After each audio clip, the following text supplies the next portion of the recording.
नमस्कार विद्यार्थी मित्रांनो, मी कॉमर्सवाला मास्तर आणि या नवीन व्हिडिओमध्ये तुमच्या सर्वांचं पुन्हा एकदा स्वागत। विद्यार्थी मित्रांनो, या व्हिडिओ लेक्चर सिरीज मार्फत आपण तुमचा 12वी कॉमर्स मधील अकाउंट हा विषय शिकतो, ज्याच्यामध्ये आतापर्यंत या विषयाचे 7 टॉपिक आपण शिकलेलो आहोत, अभ्यासलेले आहेत। या 7ही टॉपिक मध्ये आपण या टॉपिकची थिअरी, बेसिक कन्सेप्ट असतील, अकाउंटिंग ट्रीटमेंट असतील, सॉल्व सगळे प्रॉब्लेम अभ्यासलेले आहेत, अनसॉल्व सगळे प्रॉब्लेम अभ्यासलेले आहेत। आणि ह्या सगळा अभ्यास जर तुमचा राहिलेला असेल तर त्या टॉपिकच्या व्हिडिओची प्लेलिस्टची लिंक मी डिस्क्रिप्शन बॉक्स मध्ये दिलेली आहे, तिथे जाऊन तुम्ही ते बघू शकता। आपण topic number 8 issue of share म्हणजे company account issue of share हा टॉपिक सुरू केलेला। अतिशय महत्त्वाचा टॉपिक आहे। आपण याच्यामध्ये फर्स्ट व्हिडिओमध्ये इंट्रोडक्शन, शेअर्सचं मीनिंग, शेअर कॅपिटल म्हणजे काय ह्या गोष्टी अभ्यासलेल्या आहेत। आता आपण टाइप्स ऑफ शेअर कॅपिटल अभ्यासणार आहोत या व्हिडिओमध्ये। त्याच्यानंतर ते कसं इश्यू केलं जातं, त्याच्या अकाउंटिंग ट्रीटमेंट काय असणार आहेत, ह्या गोष्टी आपल्याला या व्हिडिओमध्ये अभ्यासायच्या आहेत। तर हा व्हिडिओ शेवटपर्यंत बघा, जेणेकरून तुम्हाला थिअरॉटिकल पार्ट जर व्यवस्थित समजला तर आपण या टॉपिकचे जे प्रॅक्टिकल एक्झाम्पल म्हणजेच प्रॉब्लेम अभ्यासणार आहोत ते तुम्हाला चांगल्या पद्धतीने समजतील। आता सर्वात एक महत्त्वाची सूचना अशी की जर तुम्ही या व्हिडिओमध्ये पहिल्यांदाच आलेला असाल, चॅनलमध्ये पहिल्यांदाच असाल तर चॅनलला सर्वप्रथम सबस्क्राईब करा, कारण की या ठिकाणी तुम्हाला तुमचा अकाउंट हा विषय अगदी सोप्या सरळ भाषेमध्ये शिकायला भेटणार आहे आणि सगळे टॉपिक शिकायला भेटणार आहेत। व्हिडिओ आवडला तर लाईक करा, तुमच्या वर्गमित्रांपर्यंत हे व्हिडिओ शेअर करायला नक्की विसरू नका। आणि आत्ता आपण सुरू करूया आपला theoretical part.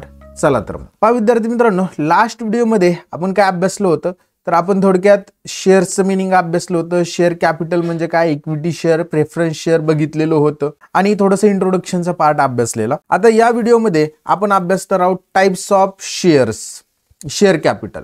Types of share capital म्हणजे शेअर कॅपिटल कोणकोणत्या प्रकारचं असतं तर share capital, authorise share capital, issued share capital, subscribed share capital, called up share capital, paid up share capital, अशा पद्धतीचे शेअर कॅपिटलचे प्रकार आहेत, ते आपल्याला समजून घ्यायचं। मी तुम्हाला सांगितलं होतं की शेअर कॅपिटल म्हणजे काय, कंपनीला जे भांडवल आवश्यक आहे ते भांडवल कंपनी काय करते, शेअर विकून कलेक्ट करते पब्लिक कडून, आणि ते शेअर विकून जे कलेक्ट केलेले कॅपिटल असणार आहे त्याला आपण शेअर कॅपिटल असं म्हणणार आहोत। तर याच्यामधलं पहिलं आहे ऑथोराइज कॅपिटल। आता हे ऑथोराइज कॅपिटल म्हणजे काय ते सुरुवातीला आपण समजून घेण्याचा प्रयत्न करूया। बघा, ऑथोराइज कॅपिटल काय सांगितलंय त्यांनी, the authorise capital is the amount of share capital which is a company is authorise to issue by its memorandum of association. खूप महत्वाचं वाक्य, त्याला अंडरलाईन करतो। काय सांगितलं की ऑथोराइज कॅपिटल म्हणजे असं कॅपिटल की जे कंपनी इश्यू करू शकते मॅक्झिमम अमाऊंट, म्हणजे उदाहरणार्थ काय की कंपनीच्या मेमोरंडम ऑफ असोसिएशन मध्ये जे कॅपिटल नोंदवलेलं असतं, रजिस्टर केलेलं असतं, ते कॅपिटल म्हणजे ऑथोराइज कॅपिटल।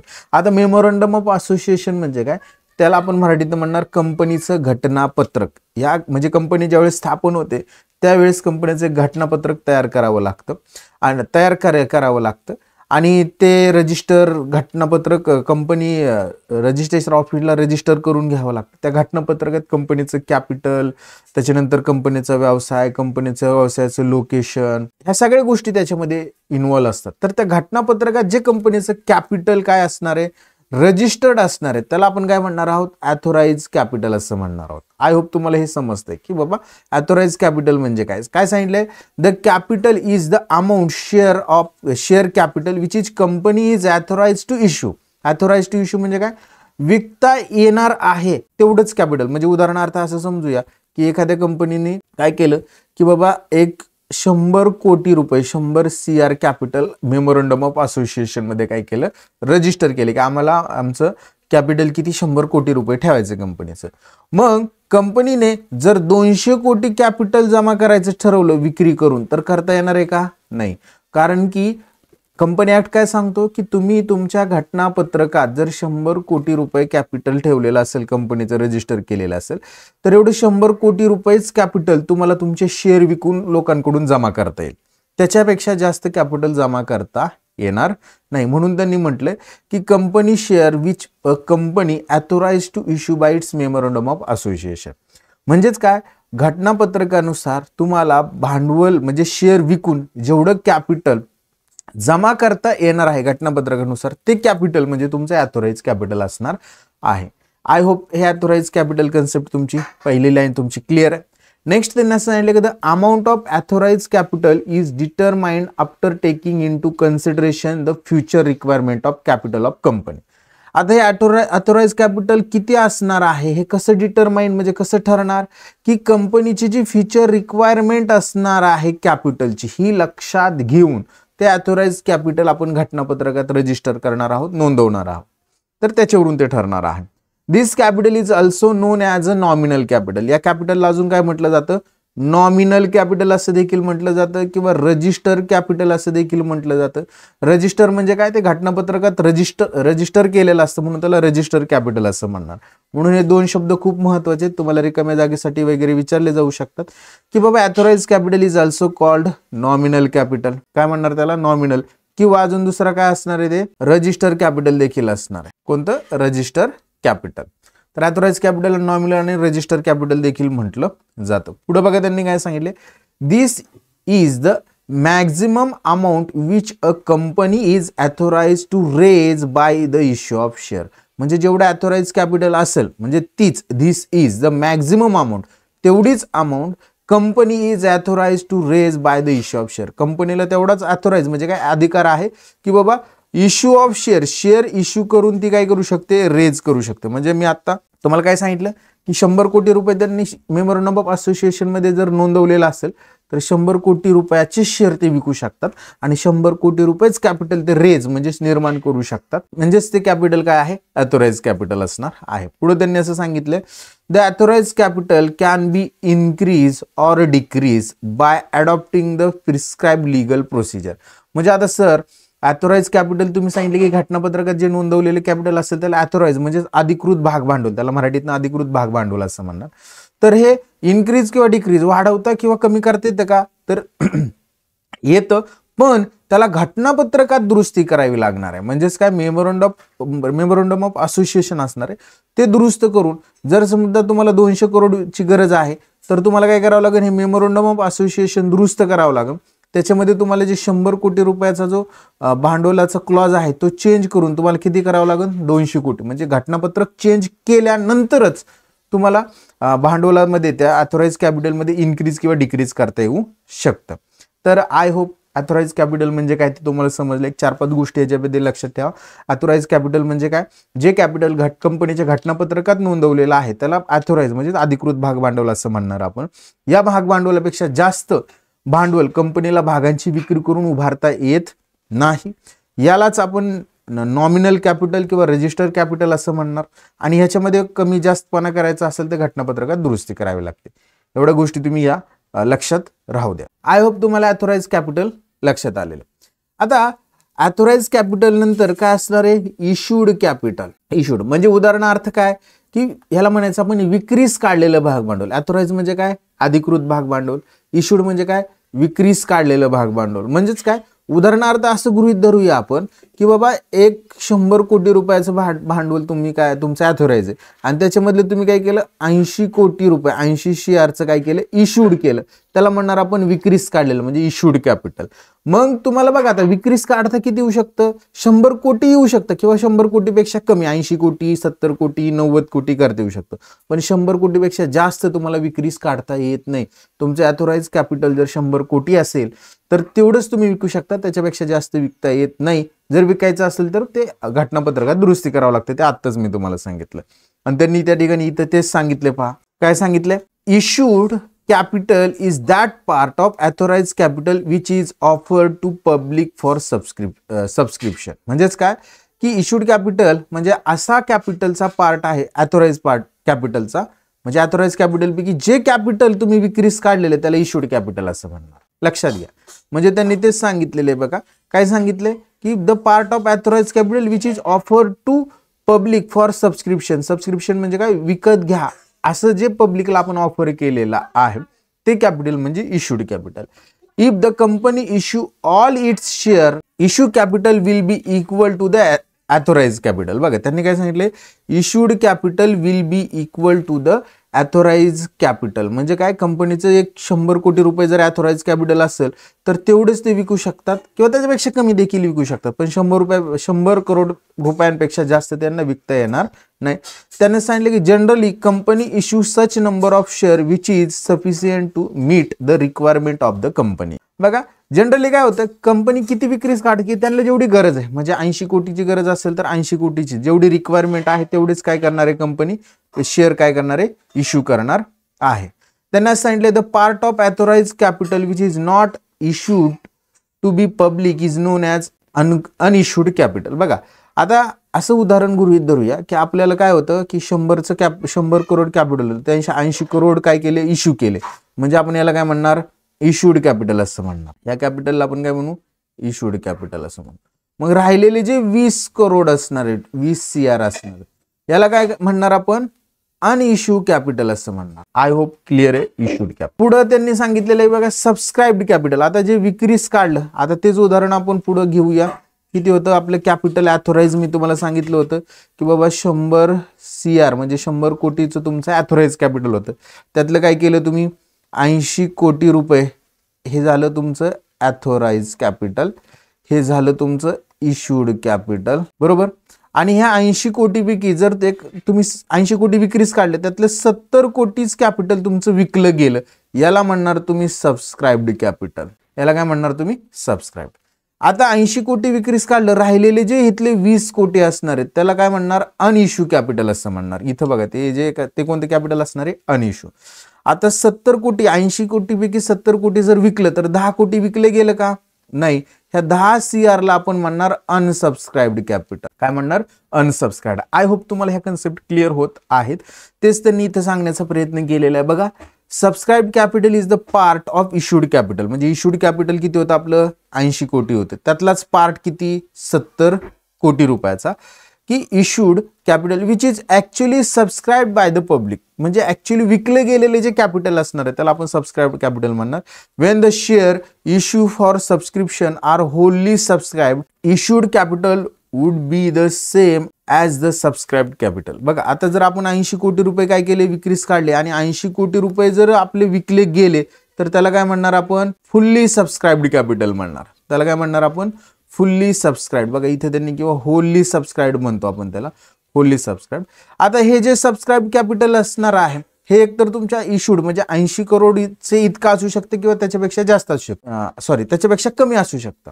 80 करोड असू शकतं किंवा त्याच्यापेक्षा कमी, किंवा 80 करोड इतकंच असू शकतं. म्हणून त्यांनी हा शब्द वाढला, issued capital would be the same. काय म्हणलंय त्यांनी, would be the same as the subscribed capital. The part of issued capital which is not subscribed by the public is known as unsubscribed capital. इथं बघा मी तुम्हाला 80 कोटी रुपये काय केले, विक्रीस काढले, त्यातले 70 कोटी विकले गेले, राहिले किती, 10 कोटी. त्याला काय म्हणणार आपण, अनसबस्क्राइब्ड कॅपिटल. म्हणजे जे काही आपण विक्रीस काढलेले कॅपिटल आहे त्यातले जे विकले त्याला आपण सबस्क्राइब्ड म्हणणार, आणि जे विकले गेलेलं नाही त्याला आपण अनसबस्क्राइब्ड कॅपिटल म्हणणार. आता हे सबस्क्राइब्ड कॅपिटल हे इश्यूड कॅपिटलच्या इक्वल असू शकतं. म्हणजेच काय, तुम्ही 80 कोटी रुपये विक्रीस काढले तर ते किती असणार आहे, 80 कोटी असू शकतं, किंवा त्याच्यापेक्षा कमी सुद्धा असू शकतं. 70 कोटी विकलं तर 70 कोटी, 60 कोटी विकलं तर 60 कोटी, बरोबर. आणि जे विकलं नाही ते अनसबस्क्राइब्ड कॅपिटल असणार आहे. आय होप तुम्हाला हा तिसरा कॅपिटलचा प्रकार म्हणजेच इश्यूड कॅपिटल समजलेला,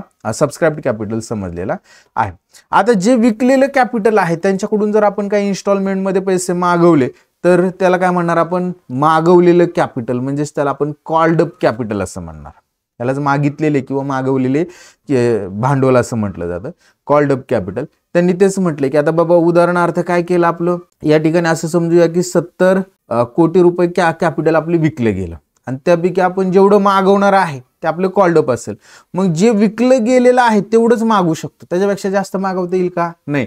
म्हणजे कॉल्ड अप कॅपिटल हे सबस्क्राइब्ड कॅपिटल एवढं असू शकतं किंवा त्याच्यापेक्षा काय असू शकतं, कमी असू शकतं. आणि ते सांगण्याचा प्रयत्न त्यांनी या ठिकाणी केलेला आहे. It is the part of subscribed capital, म्हणजे जे विकले गेलेले कॅपिटल मधला हा काय आहे, पार्ट आहे, which is actually called up from the share holder. जे ॲक्च्युअली आपण शेअर होल्डरकडून कॉल्ड अप म्हणजे काय, मागवलेलं आहे. म्हणजे आपलं समजा 80 कोटीचं विकलं गेलं किंवा 70 कोटीचं विकलं गेलं तर त्यातले 30 कोटी मागवले म्हणजे ते कॉल्ड अप कॅपिटल आहे. लक्षात घ्या, the company demand only that portion of the value of share which is consider sufficient for the time being, म्हणजे कंपनीला ज्या वेळेला जेवढी गरज आहे त्या गरजेपुरतच कंपनीने जे कॅपिटल मागितलेलं असणार आहे त्याला आपण कॉल्ड अप कॅपिटल असं म्हणूया, की जशी गरज असेल तसे मागवणार आहे. It is should be noted that called up capital may be equal to the subscribe capital. हे वाक्य खूप महत्वाचं आहे की कॉल्ड अप कॅपिटल काय असणार आहे, मे be equal at subscribe capital. May बी म्हणजे कदाचित ते सबस्क्राईब कॅपिटल इतकंच असू शकतं, म्हणजे आपलं 70 कोटीचं विकले गेलं तर 70 कोटीचं आपण मागवू शकतो. पण सगळे एकदम मागवत नाही, आपण काय करतो टप्प्याटप्प्याने मागवतो. त्यामुळे कॉल्ड अप कॅपिटल हे सबस्क्राईब कॅपिटलपेक्षा नेहमी कमीच असतं किंवा त्याच्या इतकंच असू शकतं. The part of subscribe capital which is not called up, म्हणजे जे काय आपण मागवलेलं नाही, म्हणजे उदाहरणार्थ काय समजूया आपण की बाबा 70 कोटी त्यातलं आपण किती मागवले 30 कोटी CR मागवले, राहिले किती 40 CR. तर जे 30 CR आहेत त्याला काय म्हणणार आपण कॉल्ड अप, आणि जे मागवलेलं नाही 40 CR त्याला काय म्हणणार 40 कोटी रुपये त्याला काय म्हणणार अनकॉल्ड अप कॅपिटल असं म्हणणार. त्याला काय म्हणणार आपण uncalled up capital. I hope तुम्हाला हे कॉल्ड अप कॅपिटल सुद्धा कळलेलं आहे. आता पेड अप कॅपिटल, आता पेड अप कॅपिटल म्हणजे काय हे सुद्धा खूप सोपं आहे. काय आहे पेड अप कॅपिटल ती कन्सेप्ट लक्षात घ्या की उदाहरणार्थ आपण मागवले किती 40 कोटी आणि या 40 कोटी मधले आपल्याला 35 कोटी रुपये लोकांनी दिले. आपले विकलं होतं 70 कोटी, 70 कोटी पैकी आपण 40 कोटी मागवले, 40 मधले 35च भेटले, 15 भेटले का 15 भेटले नाही, तर ते काय असणार ते पण समजून घे. जे मागवले ना 40 कोटी त्याला आपण म्हणणार कॉल्ड अप कॅपिटल, आणि त्यातले जे 35 कोटी जे आपल्याला भेटले त्याला म्हणणार पेड अप कॅपिटल. याला म्हणायचं वसूल झालेले भाग भांडवल किंवा वसूल झालेले भांडवल. म्हणून त्यांनी म्हटलं it is that portion of called up capital, म्हणजे मागवलेल्या कॅपिटल पैकी जो भाग आपल्याला भेटलेला आहे, जेवढं कॅपिटल आपल्याला भेटलेले त्याला आपण काय म्हणणार पेड अप, म्हणजेच वसूल झालेलं भाग भांडवल असं म्हणणार.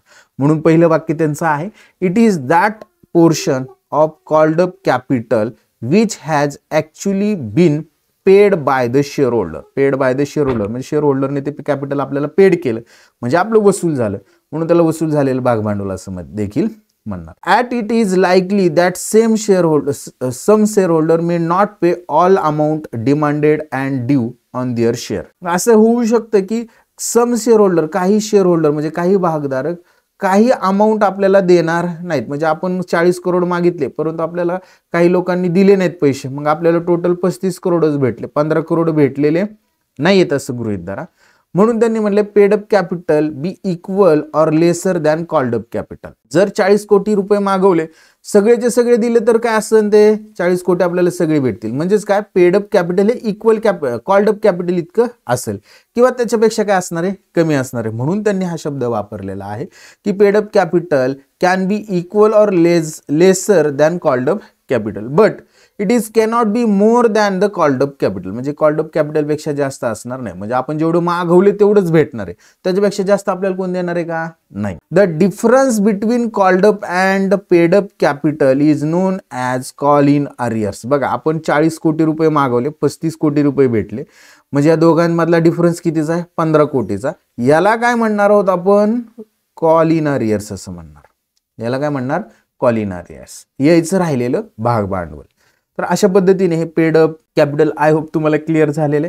आता रिझर्व्ह कॅपिटल म्हणजे काय ते समजून घेऊया की बाबा आपले जे ऑथोराइज कॅपिटल आहे त्यापैकी काही कॅपिटल आपण विकतो आणि काही बाजूलाच ठेवतो. बघा त्यांनी असं म्हटलंय तर सबस्क्राईब कॅपिटलच्या बाबतीत म्हणजे बघा it is the portion of subscribe capital, म्हणजे सबस्क्राईब कॅपिटल मधला असा पोर्शन आहे म्हणजे विक्रीस काढलेला कॅपिटल मधला असा portion which has been called up and which the company by special resolution had decided to not to called up expected in the event and for the purpose of winding up. बघा आता काय येतं आपण विक्रीस काढले किती 80 कोटीचं विक्रीस काढलं. कंपनीने काय केलं 70 कोटी रुपये मागवले आणि 10 कोटी मागवलेच नाही. हे का मागवले नाही की आपल्याला ज्यावेळेस अडचण येईल किंवा कंपनी बंद करायच्या वेळेस ज्यावेळेस आपल्याला देण्याची वेळ येईल त्यावेळेस आपण हे 10 कोटी त्यांच्याकडे घेऊन आपण हे सगळी त्यावेळेस आपण हे 10 कोटी रुपये घेऊन आपण आपली सगळी देणी देऊ शकतो. म्हणजे थोडक्यात काय केले त्यांनी ॲज अ रिझर्व्ह म्हणून साईडला ठेवलेलं, मागवलेलं नाही. म्हणून त्यांनी हा शब्द वापरलेला आहे it is that portion of subscribe capital which has been called up and which the company be special resolution had decided not to called up expect in the event of and for the purpose of winding up. म्हणजे ते आपण काय करायचं एक special resolution विशेष ठराव करायचा आणि ते मागवायचं नाही. ज्यावेळेस आपल्याला गरज पडेल की बाबा आपत्कालीन परिस्थितीमध्ये पैशाची गरज पडेल त्यावेळेसच ते घ्यायचं, म्हणून त्याला रिझर्व्ह म्हणून ठेवणार आहोत. तर आय होप तुम्हाला हे कॅपिटल समजलेलं आहे. कॅपिटलचे प्रकार समजलेले आहेत. बघा कोणकोणते प्रकार अभ्यासले आपण. ॲथोराइज कॅपिटल, त्याच्यानंतर आपण बघितलं की ॲथोराइज बघितलं, इश्यूड बघितलं, सबस्क्राईब कॅपिटल बघितलं. देन आफ्टर नेक्स्ट आपण कॉल्ड अप कॅपिटल म्हणजे काय बघितलं, अनकॉल्ड कॅपिटल म्हणजे काय ते समजलं तुम्हाला, पेड अप कॅपिटल म्हणजे काय, आणि कॉल इन आरियर्स म्हणजे काय असतात ते पण सांगितले की जे आपण मागवलेलं त्यापैकी पेडअप म्हणजे वसूल झालेला आणि जे पेडअप नाही ते म्हणजेच कॉल इन आरियर्स असणार आहे. आणि रिझर्व्ह कॅपिटल हे देखील तुम्हाला समजलेलं असणार आहे. आता treatment of share capital in balance sheet म्हणजे बॅलन्स शीट आपण जी तयार करतो त्या बॅलन्स शीटला शेअर कॅपिटलच्या ट्रीटमेंट कशा होणार आहेत ते आपल्याला बघायचं. बघा आता ही जी आहे तुमची ही काय आपली बॅलन्स शीट आहे असं समजूया. आणि या बॅलन्स शीटच्या लायबिलिटीला बघा आपण कॅपिटल लिहायचो, पण आता कंपनीची बॅलन्स शीट वेगळी असते. कंपनीच्या बॅलन्स शीटला आपण सुरुवातीला ॲथोराइज कॅपिटल जो पहिला प्रकार बघितला आपला कॅपिटलचा, नंतर ॲथोराइज पैकी जे विक्रीस काढलेलं आहे त्याला इश्यूड कॅपिटल, जे विकलेलं गेलेलं आहे त्याला विक्री झालेले भांडवल म्हणजेच सबस्क्राईब्ड कॅपिटल, मागितलेलं म्हणजेच कॉल्ड अप कॅपिटल, आणि शेवटीच म्हणजे पेड अप कॅपिटल, वसूल झालेलं भाग भांडवल म्हणजे पेड अप कॅपिटल. अशा पद्धतीने ते शो करायचं असतं. पण त्यांनी एक छोटंसं एक्झाम्पल दिलेलं आहे त्याच्या मार्फत आपल्याला ते समजून घ्यायचं. तर समजून घेऊया. बघा पहिल्यांदा काय सांगितलं, for example A was a form with a authorise company. A company आहे ती फॉर्म म्हणजे स्थापन झाली. ॲथोराइज कॅपिटल किती तिचं किती आहे बघा 10 लाख कॅपिटल आहे आणि ते divide into 10,000 equity share of ₹100 इच म्हणजे 10 लाख शेअर कॅपिटल आहे. आणि ते किती मध्ये डिवाइड केलं म्हणजे त्याचे किती शेअर्स केलेले आहेत तर त्याचे आपण किती शेअर केले 10,000 शेअर्स केले आणि एका शेअरची किंमत किती आहे ₹100. मग हे ॲथोराइज कॅपिटल जर आपल्याला बॅलन्स शीटला दाखवायचं म्हटलं तर कसं दाखवणार, आपण हेडिंग देणार ॲथोराइज कॅपिटल, त्याच्यामध्ये किती शेअर्स मध्ये ते डिवाइड केलं 10,000 शेअर्स मध्ये, म्हणून 10,000 इक्विटी शेअर्स ऑफ ₹100 इच कितीला एक आहे ₹100 एक, म्हणून 10,000 गुणिले 100 जर केले तर किती येणार आहे 10 लाख. याला काय म्हणणार आपण आपलं ॲथोराइज कॅपिटल असं म्हणणार. तर कंपनीचं ॲथोराइज कॅपिटल किती असणार आहे 10 लाख असणार आहे. त्याच्यानंतर पुढे त्यांनी बघा फुटस्टॉपच्या पुढे काय सांगितलेलं आहे की ह्या 10 लाखापैकी it issued to the public 7,500 shares म्हणजेच काय तुमचे 10,000 शेअर्स होते त्यातले तुम्ही विक्रीस किती काढले 7,500 विक्रीस काढले, त्यालाच आपण काय म्हणणार इश्यूड कॅपिटल म्हणणार. आणि बघा आता 7,500 विक्रीस काढले मग ते आपण रेकॉर्ड कसं करणार इश्यूड कॅपिटल 7,500 इक्विटी शेअर, एका शेअरची किंमत किती ₹100, मग 7,500 गुणिले 100 तर ते किती असणार आहे 7,50,000 येणार आहे. म्हणजे थोडक्यात तुमचं इश्यूड कॅपिटल किती असणार आहे 7,50,000. मग हे इश्यूड पैकी तुमचं सबस्क्राईब्ड कॅपिटल किती, आता बघा त्यांनी पुढे जाऊन असं सांगितले की पिएबल ॲट 30 ऑन ॲप्लिकेशन म्हणजेच काय हे जे विकलंय त्यातले ₹30 कधी मागवायचे ॲप्लिकेशन म्हणजे ज्यावेळेस आपण ॲप्लिकेशन लोकांचे येईल त्यावेळेस ₹30 मागवायचे, अलॉटमेंटच्या वेळेस ₹30 मागवायचे, आणि राहिलेले बघा 30 आणि 30 60 आणि राहिलेले ₹40 कधी मागवायचे फायनल कॉलच्या वेळेस ₹40 मागवायचे असं त्यांनी सांगितलेलं आहे. ॲप्लिकेशन वेअर रिसिव्ड बघा त्यांनी काय केलं 7,500 शेअर्स विक्रीस काढले आणि ॲप्लिकेशन म्हणजे मागणी किती लोकांनी केली 6,000 लोकांनी केली म्हणजे 6,000 शेअर विकले गेलेले आहेत. मग आपण त्याला काय म्हणणार सबस्क्राईब्ड कॅपिटल म्हणणार, जे विकलं गेलेलं आहे त्याला काय म्हणणार आपण सबस्क्राईब्ड, म्हणून आपण या ठिकाणी सबस्क्राईब्ड कॅपिटल म्हणणार. आणि किती विकले गेले 6,000 शेअर्स विकले गेले म्हणून 6,000 आणि एका शेअरची किंमत किती ₹100, मग 6,000 गुणिले 100 केलं तर आपलं सबस्क्राईब्ड कॅपिटल किती होणार आहे 6 लाख रुपये आपलं सबस्क्राईब कॅपिटल होणार आहे. आता हे 6 लाखापैकी आपल्याला जशी गरज पडेल त्या पद्धतीने आपण मागवणार आहोत. मग आपण ॲप्लिकेशनच्या वेळेस किती मागवले ₹30, अलॉटमेंटच्या वेळेस ₹30 आणि फायनल कॉलच्या वेळेस किती मागवणार आहोत ₹40. आता लक्षात घ्या हे काय आहे नक्की सर की बाबा तुम्ही 30, 40 आता लक्षात घ्या आपण एक शेअर ज्या वेळेस तयार करतो कंपनीचा एक शेअर असतो तो विकतो त्यावेळेस आपल्याला ते ₹100 आपण एकदम घेत नाही, आपण काय करतो ते टप्प्याटप्प्याने घेतो म्हणजे हप्त्याने घेतो. म्हणजे पहिल्यांदा काय शेअर विक्रीस काढला ज्याला गरज आहे ज्या व्यक्तीला शेअर खरेदी करण्याची किंवा जो इंटरेस्टेड आहे आपले शेअर खरेदी करण्यासाठी तो काय करेल तो शेअर खरेदीसाठी अर्ज करेल, अर्जालाच काय म्हणणार आपण ॲप्लिकेशन असं म्हणणार. काय म्हणणार आपण ॲप्लिकेशन. मग असं जे ॲप्लिकेशन असेल ज्या व्यक्तीने केले त्याला शेअर खरेदी करायचं त्याला काय म्हणणार तो ॲप्लिकेशन करणार आहे ना, ॲप्लिकेशनच्या वेळेस तो आम्हाला किती रुपये द्यायचे 30 रुपये द्यायचे. किती द्यायचे? 30 रुपये. मग असे जे आहेत इथं जे त्यांनी सांगितलेलं आहे की बाबा शेअर ऍप्लिकेशनच्या वेळेस किती मागवलेत त्यांनी? 30 रुपये मागवलेत. मग हे 30 रुपये भेटल्यानंतर आपल्याला कळलं की बाबा ह्याला आता शेअर घ्यायचे आणि ऍप्लिकेशन केलेले, त्यातले 100 रुपयातले 30 रुपये त्यांनी आपल्याला दिलेले आहेत. आता त्याला शेअर द्यावा लागेल. मग शेअर जर आपण त्याला द्यायचं म्हणजे त्याला शेअरचं वाटप करायचं, मग त्याला काय म्हणणार आपण? अलॉटमेंट. त्याला काय म्हणणार आपण? अलॉटमेंट. अलॉटमेंट करत असताना त्याला शेअर देत असताना त्याला काय म्हणायचं? 30 रुपये दिलेत, आता तुला आम्ही शेअर देतोय म्हणजे शेअर अलॉट करतोय, तर त्या अलॉटमेंटचे देखील तुला किती रुपये द्यायचे? हप्त्याने 30 रुपये द्यायचे. म्हणजे त्याच्याकडून आपण दुसरा हप्ता कितीचा घेतला? 30 रुपये. पहिला हप्ता ऍप्लिकेशनचा, दुसरा हप्ता अलॉटमेंटचा. किती? 30. मग राहिलेला जो असणार आहे त्याला काय म्हणणार आपण? Final call. मग शेवट आपण त्याला काय म्हणणार की राहिलेले जे 40 रुपये ज्यावेळेस आपल्याला गरज भेटेल त्यावेळेस आपण काय म्हणणार? गरज असेल त्यावेळेस आपण त्याच्याकडून ते पैसे मागवणार आणि त्याला आपण फायनल कॉल म्हणणार. म्हणजे थोडक्यात काय, शेअर्सची जी किंमत असणार आहे ती शेअर्सची किंमत किती होती? 100 रुपये. हे 100 रुपये आपण एकदम त्या शेअर होल्डरकडून म्हणजेच त्या भागधारकाकडून, ज्या व्यक्तीने तो शेअर खरेदी केला त्याच्याकडून घेतलेले नाहीत. त्याने ज्यावेळेस शेअर खरेदीसाठी ऍप्लिकेशन म्हणजे अर्ज केला त्यावेळेस आपण त्याच्याकडून 30 रुपये घेतले. त्याच्यानंतर त्याला आपण शेअर दिला त्यावेळेस आपण त्याच्याकडून 30 रुपये घेतले आणि राहिलेले जे 40 रुपये त्याला आपण पैसे मागवणार, शेवटची इन्स्टॉलमेंट म्हणतो, त्याला आपण फायनल कॉल असं म्हणणार. म्हणजेच काय, आपण हे जे पैसे आहेत हे हप्त्याने ग्रॅज्युअली ठराविक काळानंतर मागतो, इन्स्टॉलमेंटमध्ये त्याच्याकडून घेतो, त्याला शेअर इन्स्टॉलमेंट म्हणणार. आणि या इन्स्टॉलमेंटला आपण नाव देतो की पहिली इन्स्टॉलमेंट ऍप्लिकेशन आहे, दुसरी इन्स्टॉलमेंट अलॉटमेंट आहे, शेवटची इन्स्टॉलमेंट असेल फायनल कॉल, किंवा त्याच्या अगोदर जे अजून एखादी इन्स्टॉलमेंट ठरवली तर first call, second call, final call, अशा इन्स्टॉलमेंटमध्ये आपण त्याच्याकडून पैसे घेतो. मग तेच त्यांनी सांगितलंय की बाबा तर आपण काय केलं, सबस्क्राईब कॅपिटल किती झालं आपलं? 6000 शेअर विक्री केले, 100 रुपयाचा एक शेअर आहे. मग त्यातलं आपण ज्यांनी ऍप्लिकेशन केले त्यांच्याकडून आपण किती रुपये मागवलेत? सुरुवातीला 30 रुपये मागवलेत. म्हणून त्यांनी बघा पुढे सांगितलेलं आहे, application were received for 60,000 equity share, the amount of allotment was duly received, expect one share holder holding 50 equity share. म्हणजे एक शेअर होल्डर आहे, त्यांनी आपले 500 इक्विटी शेअर घेतले होते, त्यांनी आपल्याला अलॉटमेंटचे 30 रुपये दिलेले नाहीयेत. म्हणजे 30 रुपये आपल्याला 500 शेअर्सचे भेटलेले नाहीयेत. म्हणजे 500 गुणिले 30 जर केलं तर 3×5=15 म्हणजे 15,000 रुपये आपल्याला भेटलेले नाहीत, एवढं लक्षात घ्या. मग आता हे कसं रेकॉर्ड करायचं? आपल्याला सबस्क्राईब कॅपिटल पर्यंत तुम्हाला कळलं. आता पुढं कॉल्ड अप मध्ये बघा आपण मागवलं किती रुपयाचं बघा की बाबा मागवताना बघा इथं 30, हे 30 आणि ते 40 असे टोटल 60, म्हणजे थोडक्यात आपण 60 रुपयाचं मागवलेलं आहे. मग बघा 6000 इक्विटी शेअर विकले, 100 रुपयाला एक शेअर आहे आणि त्यातले 2 कॉल म्हणजे 60 रुपये आपण मागवले. मग 6000 गुणिले 60 किती झालं? 3,60,000 रुपये आपल्याला कॉल्ड अप केले, म्हणजे आपण मागवले, बरोबर. पण त्यातले आपल्याला 500 शेअर्सनी 15,000 रुपये दिलेले नाहीयेत. 15,000 रुपये कशाच दिलेले नाहीत? अलॉटमेंटचे दिलेले आहेत. म्हणून आपण त्या ठिकाणी काय म्हणले बघा, पेड अप कॅपिटल. मग पेड अप कॅपिटलमध्ये आपल्याला जे भेटलं, वसूल झालं भांडवल, ते म्हणजे पेड अप.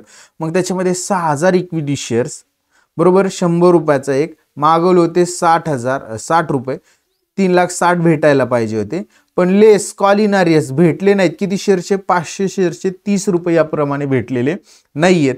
म्हणून 500 गुणिले 30 15,000 रुपये भेटलेले नाहीत. याला आपण म्हणणार आहोत कॉल इन आरियर्स. हे जे आहेत ते कॉल इन आरियर्स. किती? 15,000. म्हणजे 3,60,000 15,000 जर झाले तर आपल्याला किती बघा, पेड अप कॅपिटल किती? 3,45,000. आय होप तुम्हाला हे लक्षात आले. आणि एवढे सगळे पैसे आपल्याला कुठे येतात? बँकेत येतात. किती? 3,45,000.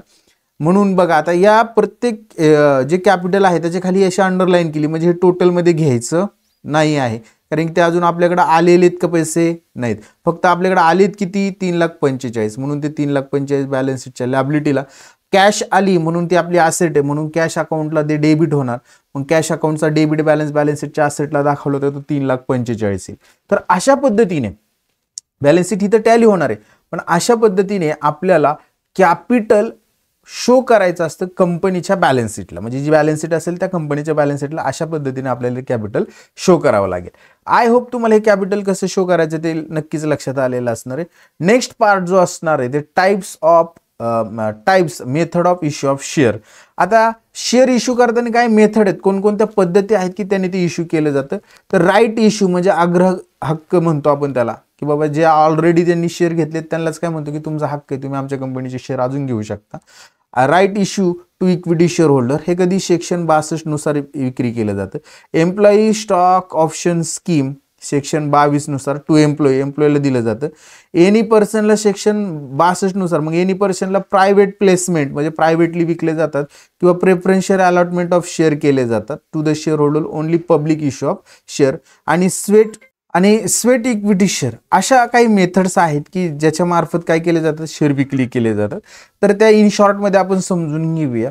त्या काय तुम्हाला परीक्षेला थेरॉटिकल पार्टला विचारलं जाणार नाहीत, पण एक लक्षात राहू दे की तुम्हाला अशा मेथडने विक्री केलं जातं. तर पहिल्यांदा म्हणजे राईट इश्यू मध्ये काय सांगितले, right share are issue by the company to its existing share holder usually at the discount price. म्हणजे आता हे राईट इश्यू म्हणजे हक्क भाग दिले जातात त्यांना. कसे दिले जातात, डिस्काउंटिंग प्राइसला, म्हणजे जी काही 10 रुपये शेअरची किंमत असेल त्याच्यामध्ये डिस्काउंट दिला जातो. कोणाला, एक्झिस्टिंग शेअर होल्डरला दिले जातात, म्हणजे तुमचे ऑलरेडी जे शेअर होल्डर आहेत ज्यांनी तुमचे शेअर खरेदी केले जातात त्यांना. आणि याच्या अकाउंटिंग ट्रीटमेंट कशा असतात, accounting entry in the books of company for right issue are the same are those for the issue of ordinary share. म्हणजे जे सर्वसामान्य शेअर आपण विक्री करताना जे अकाउंटिंग ट्रीटमेंट करतो त्याच इथं कराव्या लागणार आहेत. एम्प्लॉई स्टॉक ऑप्शन स्कीम, आता याच्यामध्ये काय केलं जातं, the share are allotted to the employee म्हणजे कोण, कर्मचाऱ्यांना शेअर दिले जातात कंपनीच्या at the rate less than the market price, म्हणजे मार्केट प्राइस पेक्षा कमी किमतीला ते शेअर त्यांना दिले जातात. This scheme encourage its employee, ही स्कीम का केली जाते की त्यांच्या एम्प्लॉईला इनकरेज म्हणजे प्रेरित करण्यासाठी, ते कंपनीचे मालक असे त्यांच्यामध्ये भावना निर्माण व्हावी आणि त्यांनी कंपनीसाठी खूप चांगल्या पद्धतीने काम करावं यासाठी हे शेअर इश्यू केले जातात. म्हणूनच त्यांनी म्हटले this scheme encourage its employee to acquired ownership in the form of share. मग याच्या जे अकाउंटिंग ट्रीटमेंट असणार आहेत तर त्यांनी बघा काय सांगितलेल्या आहेत.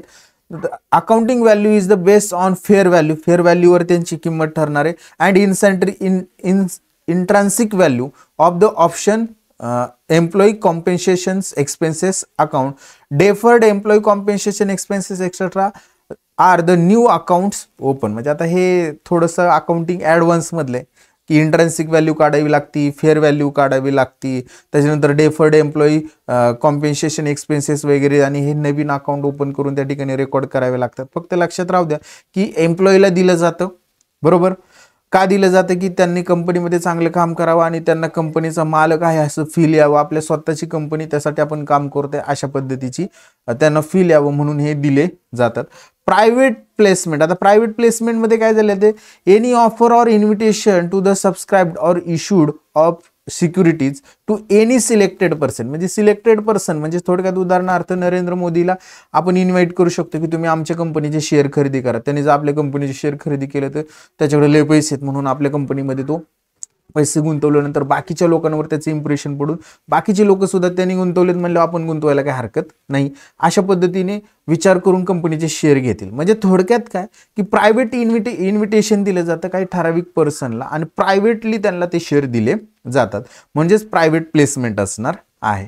त्याच्यानंतर बघा पब्लिक ऑफर म्हणजे काय, लोकांना ऑफर केली जाते की तुम्ही आमचे शेअर खरेदी करा. म्हणून त्यांनी असं सांगितले की public offer is the offering of security which are listed on stock exchange to the general public.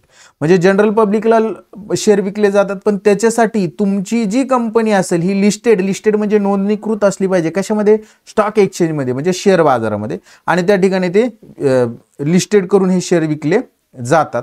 एवढे एक असणार आहे. त्याच्या पुढे थोडं काय दिले का त्यांनी बघूया. नाही, आणि याच्या अकाउंटिंग ट्रीटमेंट मध्ये काय सांगितलंय, generally company issue it's shares on IPO public offering the capital collected recorded as a stock holder equity in the balance sheet.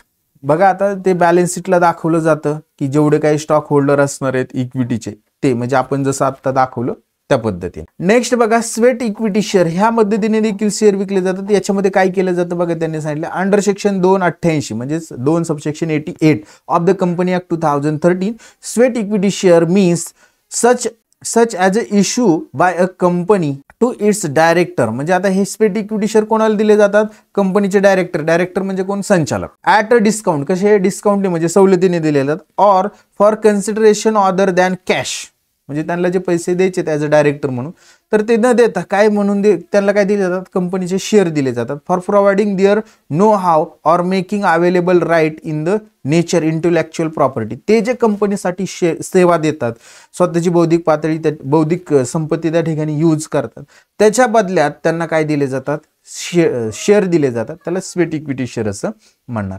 आणि बोनस इश्यू मध्ये काय होतं बघा, की bonus share are to be distributed by company to its current share holder. म्हणजे ज्यांनी अगोदर share घेतले त्यांना बोनस शेअर दिले जातात. जसं आपण एखाद्या ठिकाणी काम करतो, पगार आहे, त्याच्या व्यतिरिक्त एक्स्ट्रा दिवाळीच्या वेळेस बोनस भेटतो. तसंच ऑलरेडी शेअर्स आहेत त्या व्यक्तींकडे, त्यांना एखाद्याला समजा उदाहरणार्थ 10 शेअर घेतलेले असतील, तर 10 शेअरवर त्याला 1 शेअर काय केला जातो, बोनस दिला जातो. तर हे फुल्ली शेअर दिले जातात आणि ते फ्री ऑफ चार्ज असतात. त्याचे कोणतेही पैसे घेतले जात नाही. बोनस म्हणल्यावर फ्रीच असणार आहे. मग त्याचे अकाउंटिंग ट्रीटमेंट वगैरे होत नाही. फक्त काय केलं जातं की रिझर्व्ह मधनं ते कमी केले जातात आणि एक कॅपिटल रिझर्व्ह अकाउंट तयार केलं जातं. हे थोडंसं ट्रिकी आहे. ट्रीटमेंट ह्या तुम्हाला अभ्यासायला नाहीत. फक्त कन्सेप्ट लक्षात घ्या की बोनस शेअर म्हणजे काय, की जे एक्झिस्टिंग शेअर होल्डर आहेत त्यांना हे शेअर फ्रीमध्ये वाटले जातात. त्याला आपण बोनस शेअर असं म्हणणार. तर आय होप तुम्हाला हा टाइप्स पण लक्षात आलेले आहेत की बाबा शेअर कशा पद्धतीने इश्यू केले जातात. आज आपण काय करूया, इथंच थांबूया. व्हिडिओ जास्त मोठा झाला तर तो लेंदी होतो, समजण्याचा अडचण येते, त्यामुळे आपण इथं थांबूया. नेक्स्ट व्हिडिओमध्ये आपण नेक्स्ट थेरॉटिकल पार्ट अभ्यासणार आहोत. व्हिडिओ शेवटपर्यंत बघितला त्याबद्दल सर्वांचं धन्यवाद. व्हिडिओ आवडला तर त्याला लाईक करा. तुमच्या वर्ग मित्रांपर्यंत व्हिडिओ शेअर करायला अजिबात विसरू नका. चॅनलला सबस्क्राईब करा. आता इथंच थांबूया. नेक्स्ट व्हिडिओमध्ये पुन्हा भेटूया. तोपर्यंत बाय, टेक केअर.